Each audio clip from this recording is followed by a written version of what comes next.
Apakah iPhone 7 masih worth it di tahun 2025? Mari kita bahas. Jadi sekarang harganya iPhone 7 ini di 1 jutaan ya guys, kalau di marketplace atau di toko online. Iya, secara karena dia sudah HP dengan tahun rilis di tahun 2016, jadi wajar aja kalau harganya sudah turun drastis ya. Dan untuk spesifikasinya sendiri secara singkat ya guys, dia menggunakan chipset Apple A10 Fusion dengan RAM 2GB.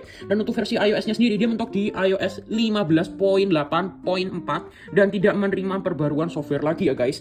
Dan untuk layarnya sendiri, dia menggunakan layar Retina display ya. Dan untuk varian dari internalnya atau memorinya, dia ada yang varian 32GB, 128GB dan 256GB. Dan kebetulan yang saya punya ini adalah yang varian 128GB ya.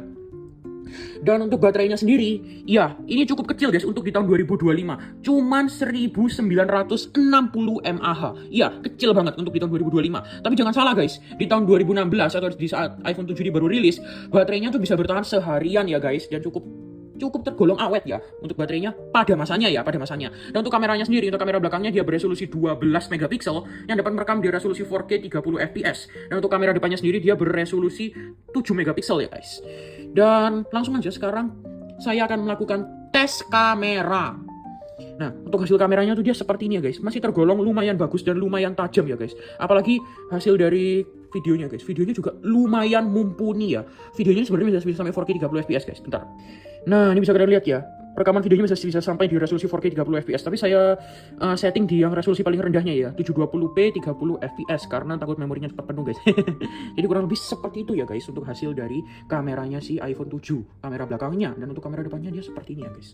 Kamera depannya dia seperti ini. Dan sekarang apakah iPhone 7 ini masih bisa dipakai di tahun 2025? Jawabannya masih bisa. Karena iOS 15 bukan iOS yang terlalu jadul, makanya itu iPhone 7 ini masih bisa buka YouTube dengan normal ya. Kayak gitu. Kemudian untuk main game dia masih bisa mumpuni beberapa game. Ya game-game berat sebenarnya juga masih bisa, cuman ya suhu HP-nya bakal naik cepet ya guys. Tapi apakah iPhone 7 ini layak untuk dipakai buat HP utama? Jawabannya tidak ya. Kalau buat HP utama tidak. Kenapa? Baterainya tuh ya, kan sudah saya bilang ya, kapasitasnya tuh kecil banget, cuma 1960 mAh. Makanya kalau dibuat HP utama, baterainya bakal terasa boros banget. Dan bisa-bisa kalian tuh ngecas 6 kali, 5 sampai 6 kali bisa guys satu hari. Gila, kan daripada ngecas berkali-kali mendingan gak usah guys kalau buat HP utama ya. Kalau buat HP utama. Kalau buat HP kedua, lain cerita. Kalau buat HP kedua, saya rasa ini masih lumayan mumpuni ya. Di tahun 2025 masih bisa. Masih lumayan mumpuni. Tapi kalau buat HP utama, alangkah baiknya jangan guys. Dan jangan lupa subscribe channel ini kalau gak mau ketinggalan video seperti ini lainnya ya guys. Sekian dan dadah semuanya.